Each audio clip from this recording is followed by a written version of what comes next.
Loh, kamu ini nggak ngerti. Teorimu itu, definisi, penjelasanmu, konsep tentang Sang Pencipta, tentang Allahmu itu bisa diterapkan kepada Tuhan-Tuhan yang lain. Paham enggak? Ya, orang Hindu punya kepercayaan Tuhannya bernama Brahma. Konsepnya sama seperti yang kamu sebut tadi itu semua. Ya, bisa mencipta dari yang tidak ada menjadi ada. Itu Brahma. Jepang percaya, tahu itu adalah sesuatu ya, bukan makhluk ya, Sang Pencipta. Itu dipercayai. Jadi apa bedanya dengan Tuhan-Tuhan agama lain yang mereka sudah, yang manusia lain sudah percaya? Seperti yang teori yang kau sebutkan itu konsep semua. Ya, jadi kalau saya ganti Al-Fatar, oke lah kalau kamu nggak tahu Al-Fatar ya, kamu tahu itu roh penjelmaan. Ganti aja namanya Bagong. Udah, apapun nama yang kau terapkan di dalam Quran untuk menggantikan kata Allah, itu bisa menjadi Tuhan sesuai dengan teori yang kamu sebutkan tadi, sesuai dengan konsep yang kamu sebutkan tadi. Itu tidak membuktikan ketuhanan daripada nama yang tercantum di Quran. Apapun namanya, bisa Allah, bisa Bagong, bisa Al-Fatar, ya, Al-Khalik. Udah, itu konsepnya itu memang begitu. Kalau kau ngomong, ya toh, tidak tergantung dengan sesuatu, tidak memerlukan sesuatu. Saya bisa buktikan bahwa alammu itu bukan Tuhan, karena dia tergantung dengan sesuatu dan memerlukan sesuatu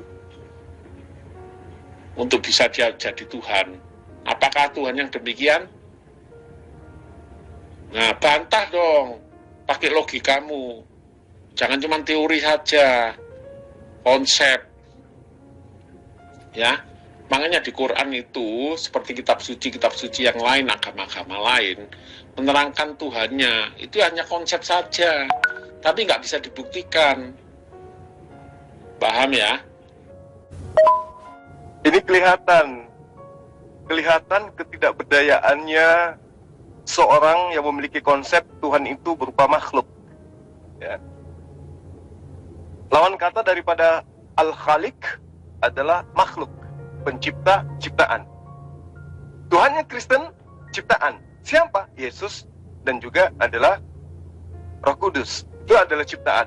Nah, ketika saya memaparkan tentang Allah yang masuk ke dalam logika akalmu, kamu mencoba untuk melakukan suatu penyesatan berpikir yang mencederai dirimu sendiri.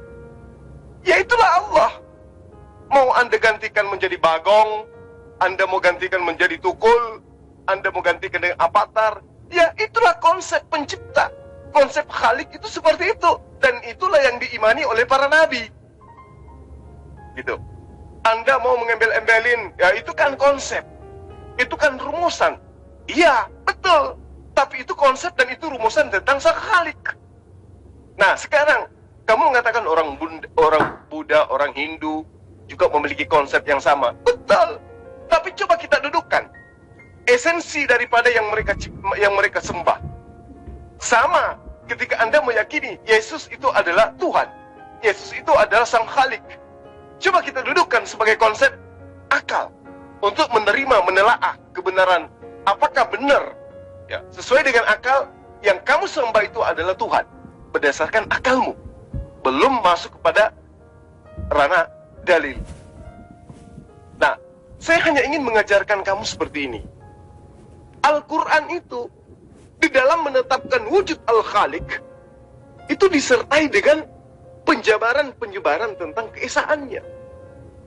Ya, bahwa satu-satunya konsep yang sejalan dengan fitrah manusia yang memiliki akal yang sehat, dia diciptakan dengan fi aksani takwin, itu adalah konsepnya Islam di dalam merumuskan tentang Sang Khalik. Islam memberikan bukti-bukti, Islam mengemukakan bukti-bukti yang benar, yang membuat akal mau menerima Dan tentu orang yang gila sekalipun kalau melihat konsep ini, dia akan mengatakan, oh itu adalah penjabaran konsep tentang pencipta.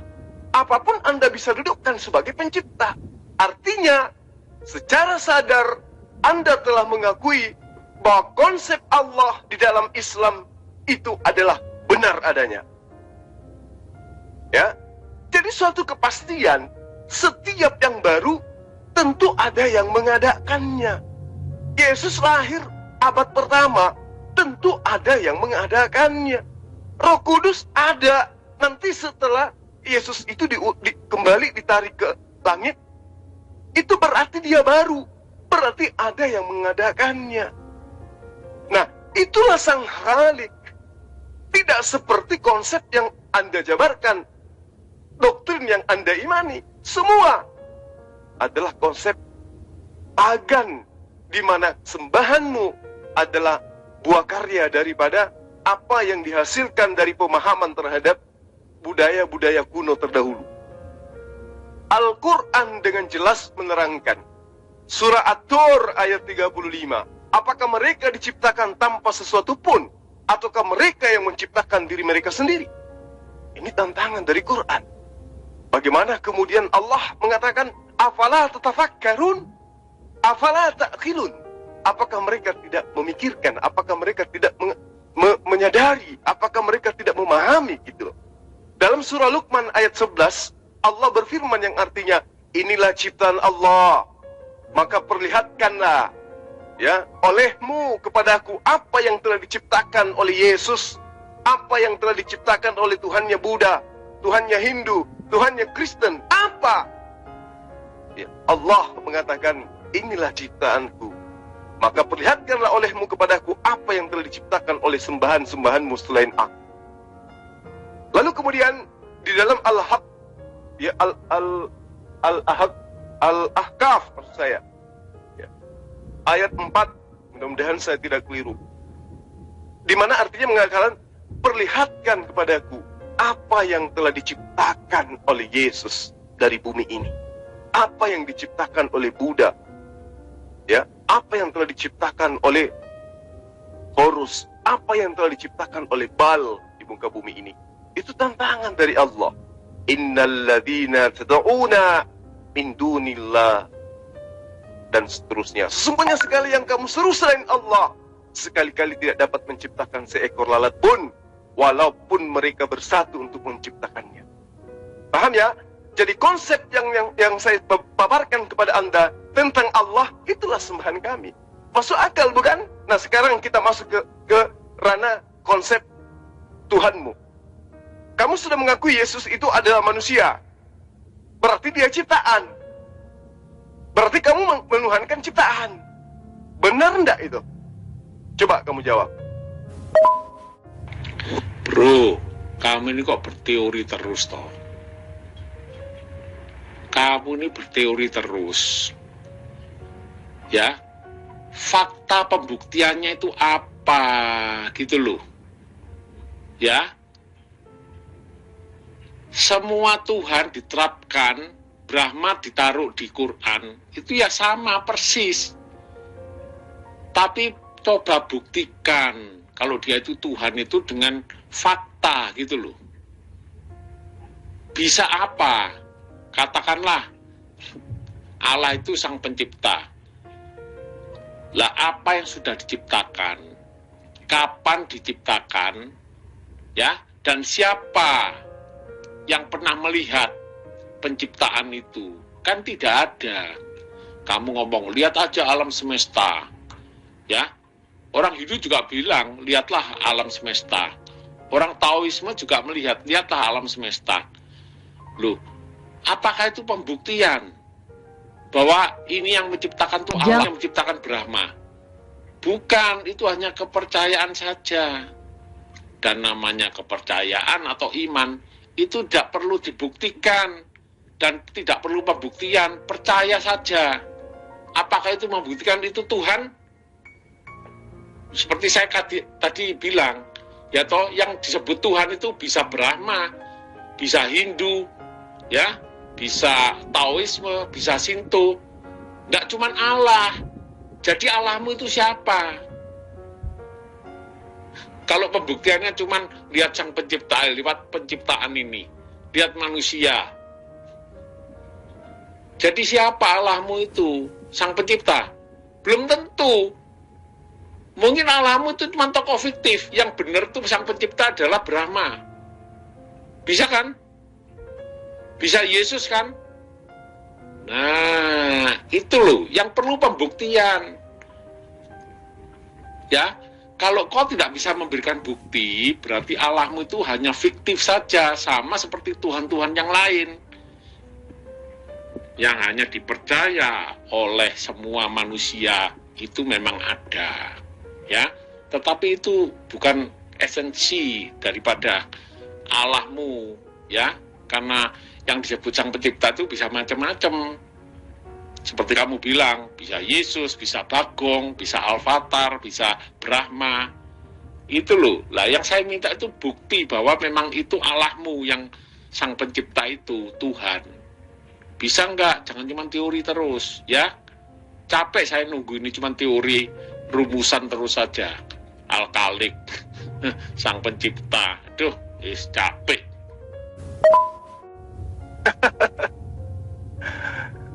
Kamu salah dengan sanggahan seperti ini, salah. Harusnya kau menyangga apa yang diutarakan oleh Al-Quran tentang Sang Khalik. Tapi buktinya kamu mengakui apa yang saya utarakan tentang Sang Khalik itu benar. Dengan secara langsung Anda mengakui Al-Quran itu benar. Oke, Yohanes 5 ayat 37. Coba kamu dengarkan pelan-pelan. Bapa yang mengutus aku, dialah yang bersaksi tentang aku. Kamu tidak pernah mendengar suaranya, rupanya pun tidak pernah kamu lihat. Lalu kemudian kamu datang, minta pembuktian kepada Yesus. Yesus, Bapa yang sang pencipta itu seperti apa wujudnya? Apa buktinya kalau dia yang telah menciptakan? Apa buktinya kalau Bapa yang telah membuat matahari? Apa buktinya kalau Bapa yang telah mengutus Musa? Apa buktinya kalau Bapa yang telah berfirman kepadamu? Mana Bapa itu? Perlihatkan kepada saya. Itu kalau pemikiran orang pagan harus dikasih salep supaya ngerti tentang konsep Tuhan. Keluaran 33 ayat 20. Lagi firman-Nya, engkau tidak tahan memandang wajahku, sebab tidak ada orang yang memandang aku dapat hidup. Kemudian karunia dewa muncul. Buktikan bahwa Allahmu itu memberikan wahyu pada Muhammad SAW. Buktikan kalau dia yang menciptakan alam semesta ini. Buktikan, buktikan, buktikan. Nah, itulah pemikiran orang-orang yang bahlul. Ketika dia menuhankan Yesus, dia tidak minta bukti. Tapi ketika dipaparkan kebenaran tentang Sang Khalik, dia minta bukti. Seakan-akan Sang Khalik itu adalah makhluk. Sehingga ketika ditanyai, Zul, buktikan bahwa Allah Subhanahu wa ta'ala itu yang telah menciptakan langit dan bumi. Zulkifli lantas kemudian memanggil Allah. Allah, sini dong, perlihatkan wajahmu kepada karunia dewa. Kamu maunya seperti itu kan? Nah, itu bukti bahwa kamu itu bahlul. Mohon maaf saya harus katakan itu, supaya merupakan bentuk terapi supaya akal sehatmu, utamanya otak kananmu itu bisa berfungsi dengan baik. Paham? Jadi, ya, yang perlu kamu pahami kemudian adalah apa yang dituangkan oleh Al-Quran tentang Allah, itulah yang benar. Kalau kemudian Anda ingin menggantikan Allah dengan tukul, Allah dengan apa tadi yang kamu sebutkan, avatar. Tapi sayang sekali Al-Quran tidak menyebut mereka. Yang Al-Quran sebutkan adalah Allah. Berarti yang seperti Allah, ya Allah. Bukan seperti yang kamu umpamakan. Karena kenapa? Ini wahyu Allah yang menerangkan. Maka apakah Allah yang menciptakan itu sama dengan yang tidak dapat menciptakan apa-apa? Maka apakah kamu tidak mengambil pelajaran apa yang diwahyukan oleh Allah melalui Al-Quran? Nah, kamu mengatakan di Hindu juga bisa, di Buddha juga bisa. Tunjukkan. Di kitab mana yang mereka punya, mereka menjabarkan tentang Sang Khalik dengan seperti ini? Coba, mana buktikan? Kitabmu aja yang kamu katakan itu adalah berita gembira. Tunjukkan dalilnya di mana kitabmu yang sama seperti ini. Yang ada di dalam kitabmu, barang siapa yang berkata Yesus itu adalah Tuhan, dan apa yang dikatakan oleh mulutnya diimani sepenuh hati, maka dia akan diselamatkan. Itu di kitabmu. Manusia dituhankan. Siapa yang mengamani manusia Yesus itu adalah Tuhan, maka dia akan diselamatkan. Itu ajaran kucluk, ajaran dongok. Ya, jadi kalau kamu ingin bertanya tentang Allah, pelajari dulu Al-Khaliq itu makhluk atau bukan. Baru kemudian kamu bisa bertanya, baru bisa kamu meminta. Tunjukkan bukti bahwa Allahmu itu adalah Tuhan yang benar. Sama ketika saya juga minta kepadamu. Ketika Yesus mengatakan dalam Yohanes 4 ayat 22, Aku menyembah Allah yang benar, kamu menyembah Allah yang tidak kamu kenal, kata Yesus. Sekarang buktikan mana Allah yang Yesus sembah yang benar itu. Tunjukkan. Kamu pasti nggak bisa. Kenapa? Karena kata Yesus sudah jelas bahwa Allah yang mengutus aku, dialah yang bersaksi tentang aku. Kamu tidak pernah mendengar suaranya, rupanya pun tidak pernah kamu lihat. Itu pahami dengan baik. Pertanyaan saya, apakah Anda ingin mengakui bahwa Bapa yang mengutus Yesus itu juga adalah manusia, supaya dianggap Yesus itu adalah Tuhan? Gimana? Satu, ketika kamu tanya orang Hindu atau orang Buddha, apakah Brahma yang menciptakan alam semesta? Mereka akan mengatakan, ya. Dalilnya di mana dalam kitabmu? Ya kan? Ada nggak dia bisa membuktikan dalil yang sama seperti Quran?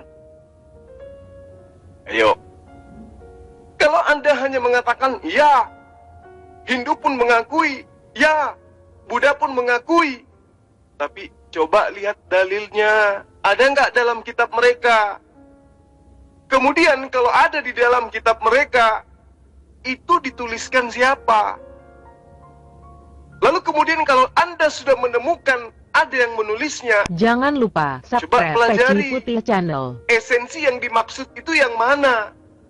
Kalau dia mengatakan dia bukan makhluk, tapi dia yang menciptakan alam semesta ini, tidak serupa dengan apapun, dia tidak berawal, tidak berakhir, tidak beranak, tidak diperanakkan, bukan manusia, bukan anak manusia, maka yang mereka sebut Brahma itulah Allah Subhanahu wa ta'ala.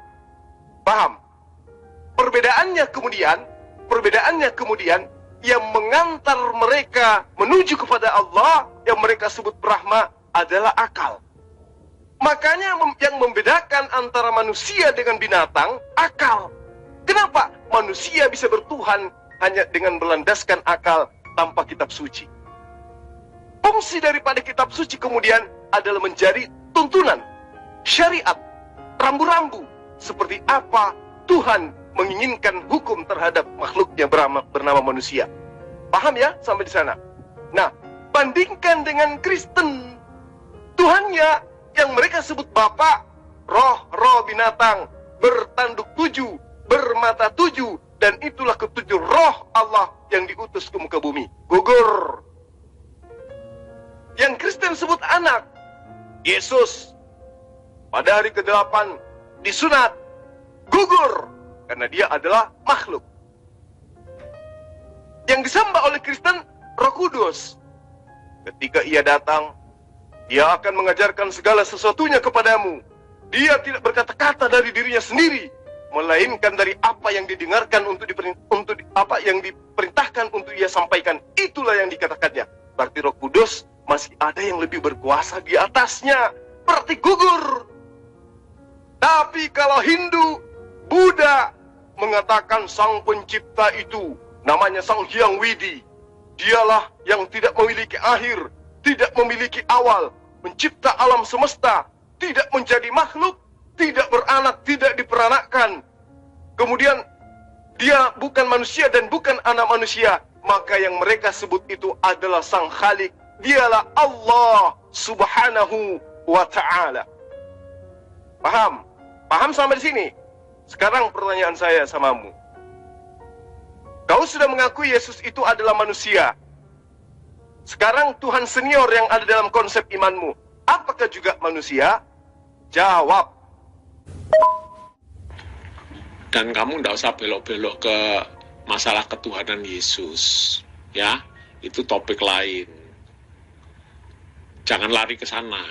Ya, buktikan saja Allahmu itu adalah Tuhan. Tadi kan kau tanya, buktikan bahwa Yesus bukan manusia. Saya sudah buktikan Yesus itu manusia.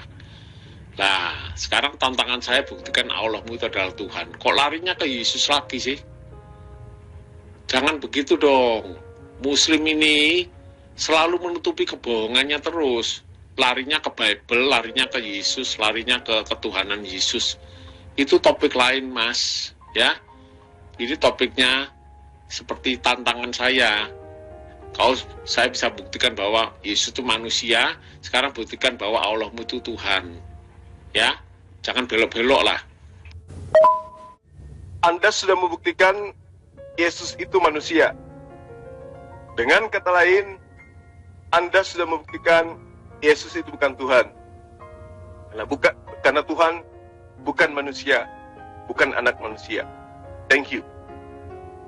Sekarang, lagi-lagi Anda masih minta bukti bahwa Allah itu adalah Tuhan. Saya sudah menjabarkan kepada Anda. Pertama, Tuhan itu tidak sama seperti makhluk. Kedua, Tuhan itu tidak punya awal, tidak punya akhir. Ketiga, Tuhan itu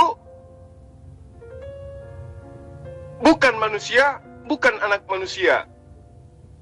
Keempat, Tuhan itu tidak dapat dilihat manusia, suaranya pun tidak dapat didengarkan oleh manusia.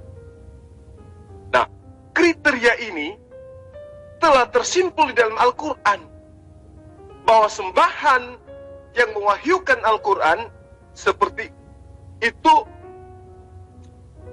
yang saya jelaskan kepada Anda, bahwa kriteria Tuhan itu seperti apa yang tertuang di dalam Al-Quran. Maaf, saya sambil makan tadi. Jadi, ketika Anda mengatakan buktikan Allah itu adalah Tuhan, bukti apa yang Anda inginkan? Apakah Anda ingin membuktikan Tuhan Allah itu datang dalam rupa makhluk? Oh, maaf. Itu tidak dimiliki oleh konsep Yahudi maupun Islam. Ajaran dari Timur Tengah tidak menganut sistem seperti itu. Paham seperti itu. Paham dari Eropa, Yunani kuno lah yang kemudian yang mengajarkan Tuhan itu harus datang, ditampar, diseret, dibunuh. Ya, itu konsep pagan. Kalau Allah, Eloah, Alaha, itu tidak ada konsep seperti itu. Jadi Anda salah ketika Anda minta pembuktian bahwa buktikan Allah itu adalah Tuhan yang benar. Kemudian saya sudah mengatakan tentang dalil-dalil yang menerangkan tentang Allah, Anda kesampingkan. Lalu Anda mengatakan, buktikan kalau Allah itu adalah Tuhan yang benar. Saya sudah katakan kepada Anda, Tuhan yang benar itu bersifat azali. Tuhan yang benar itu wajibul wujud dan mutlak keberadaannya. Saya sudah menjabarkan kepada Anda. Kalau yang disebut Brahma, kalau yang disebut Sang Hyang Widi, kalau yang disebut Dewata, adalah Dia yang menciptakan langit dan bumi, yang tidak punya awal, tidak punya akhir, tidak diperanakkan, tidak beranak, bukan manusia dan bukan anak manusia, yang menciptakan alam semesta, yang menjaga alam semesta ini tanpa hentinya, tanpa rasa lelah, tidak butuh istirahat, tidak butuh hidup seperti manusia, ya, tidak perlu makan seperti manusia, tidak perlu tidur seperti manusia, maka dialah Allah. Maka dialah Allah. Dialah sang pencipta itu. Ya. Itu adalah konsep. Makanya saya dari awal mengatakan kepada Anda, kalau Anda ingin berbicara mengenai Tuhan Sang Khalik, maka pembuktiannya itu harus melalui proses berpikir. Dengan pemikiran yang jernih dan menyeluruh tentang alam semesta, tentang manusia, tentang kehidupan, serta hubungan ketiganya, ya, itulah yang mengantarkan manusia dengan akalnya bisa menemukan Tuhan yang benar itu. Seperti Allah yang datang kepada Abraham. Apakah Allah itu memperkenalkan diri sebagai makhluk? Tidak. Allah datang kepada Musa. Apakah Allah memperkenalkan diri layaknya dia adalah makhluk? Tidak.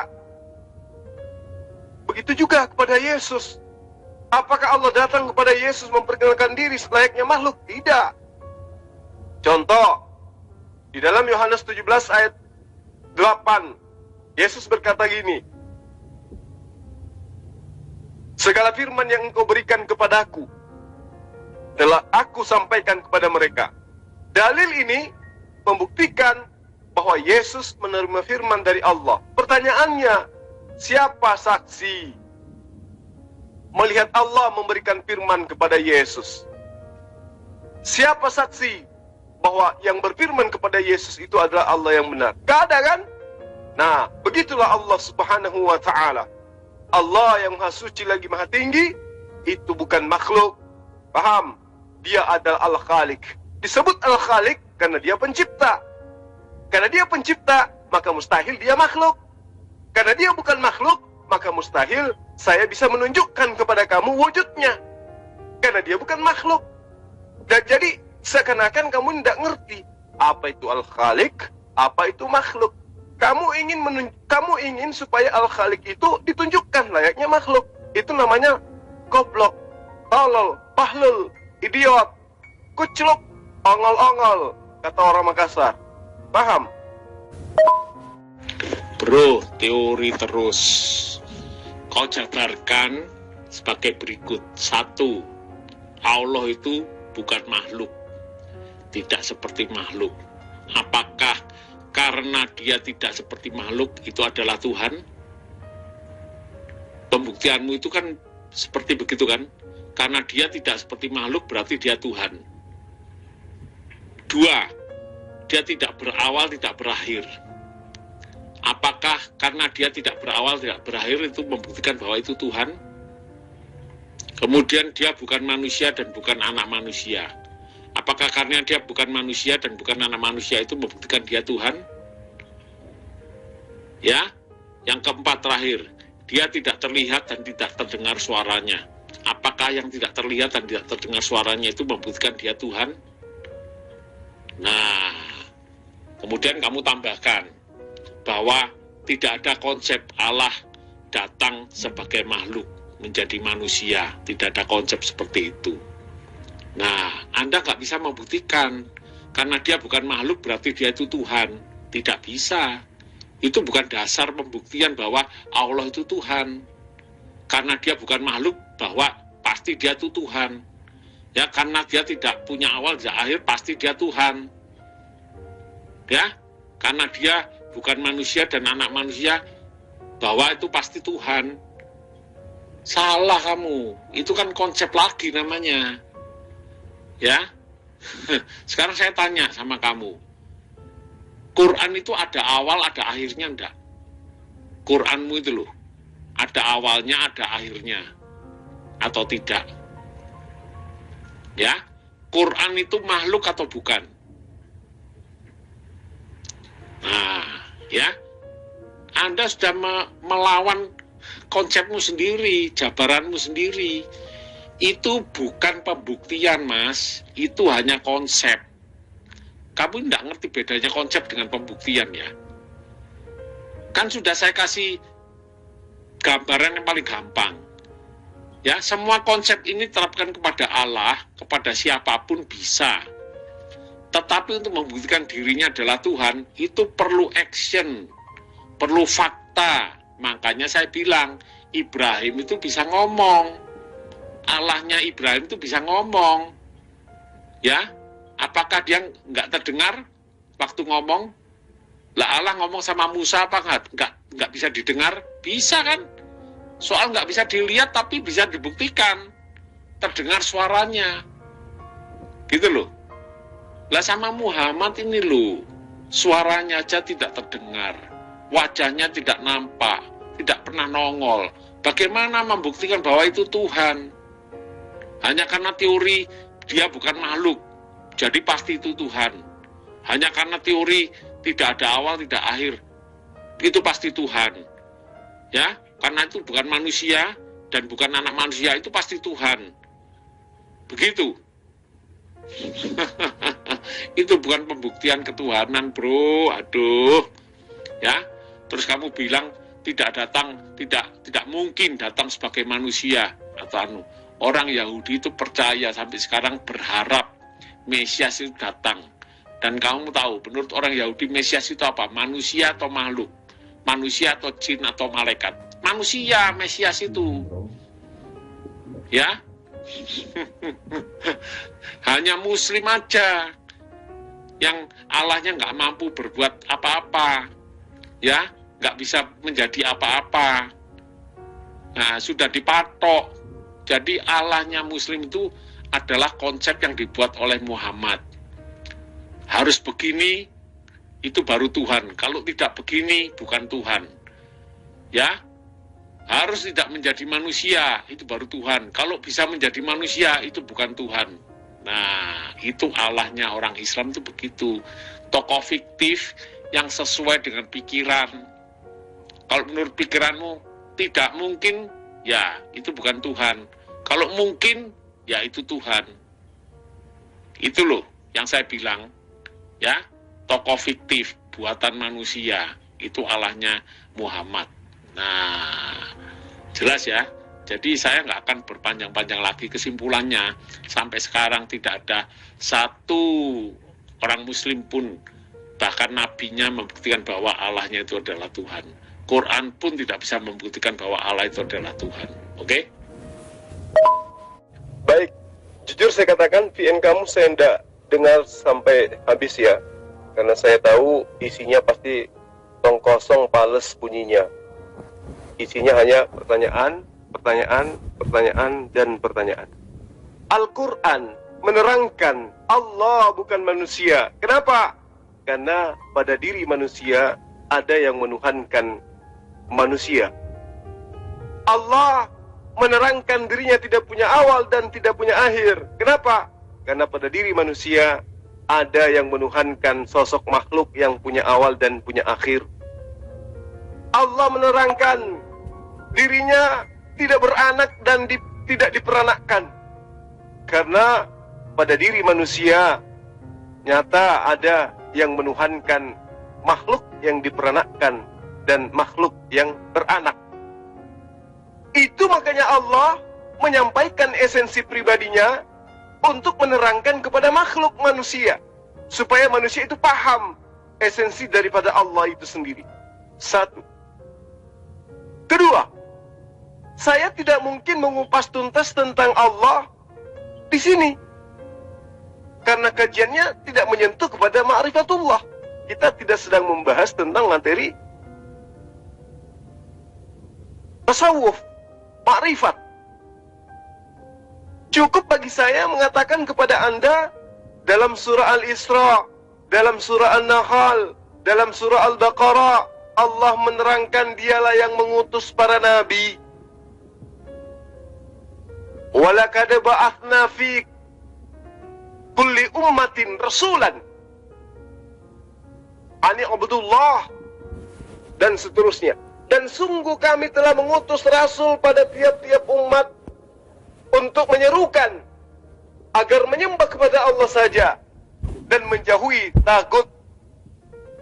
Maka di antara umat itu ada orang-orang yang diberi petunjuk oleh Allah, dan ada pula di antara orang-orang yang telah dipastikan sesat oleh Allah. Maka berjalanlah kamu di muka bumi dan perhatikanlah bagaimana kesudahan orang-orang yang mendustakan para nabi, para rasul. Wa ma arsalna min qabli illa, dan seterusnya dan seterusnya. Dan kami telah mengutus sebelum kamu, dan kami tidak mengutus sebelum kamu kecuali seorang laki-laki yang kami beri wahyu kepada mereka. Berarti Musa, Abraham, Daud, Salomo, Nuh, Lot, dan seterusnya termasuk Yesus, itu adalah utusan Allah Subhanahu wa ta'ala. Kitab suci kami yang menerangkan itu. Kamu menolaknya, itu derita lo. Rabbukum, di dalam Al-Quran dikatakan Tuhanmu lebih mengetahui tentang kamu. Dia yang memberi, dia yang akan memberi rahmat kepadamu jika dia menghendaki, dan dia akan mengasapmu jika dia menghendaki, dan kami tidaklah mengutusmu untuk menjadi penjaga bagi mereka. Paham ya? Itu diterangkan dalam surah Al-Isra ayat 77. Jadi Allah yang disembah oleh umat Islam, dialah yang berfirman kepada Abraham, kepada Musa, dan seterusnya. Kalau kau katakan itu klaim, betul. Allah yang mengklaim, Allah yang menyatakan dirinya. Dialah yang pantas menjelaskan siapa dirinya. Bukan seperti konsep Anda. Anda lebih tahu Yesus tentang Yesus daripada Yesus itu sendiri. Yesus tidak tahu kalau dirinya itu Tuhan. Anda dan Kristen lainnya lebih tahu kalau Yesus itu adalah Tuhan melalui ajaran Paulus. Itu yang perlu Anda pahami. Kami mengetahui Allah itu adalah Tuhan melalui ajaran Allah kepada Rasulnya Muhammad sallallahu alaihi wasallam. Itu yang perlu kamu pahami dengan baik. Jadi ketika Anda mengatakan kamu hanya mengatakan teori-teori, lah ya memang kayak gitu. Lah dari tadi juga kamu berteori kok. Allah yang benar itu sama seperti yang datang kepada Abraham, katamu. Allah yang benar itu adalah yang datang kepada Musa, ocehanmu. Allah yang benar itu adalah yang datang kepada Daud, omelanmu. Tapi bisa enggak kamu membuktikan? Enggak bisa kan? Nah, kenapa tidak bisa dibuktikan? Kenapa kamu tidak mampu membuktikan? Kenapa kamu tidak sanggup membuktikan? Karena Allah yang datang kepada Abraham, Ishak, Yakub, Musa, Daud, Salomo, Yesus, itu bukan makhluk. Karena dia bukan makhluk, maka siapapun termasuk Yesus tidak mampu menunjukkan wujud daripada Sang Khalik yang disebut oleh umat Islam Allah, yang disebut kemudian oleh Yahudi dengan sebutan Elaha,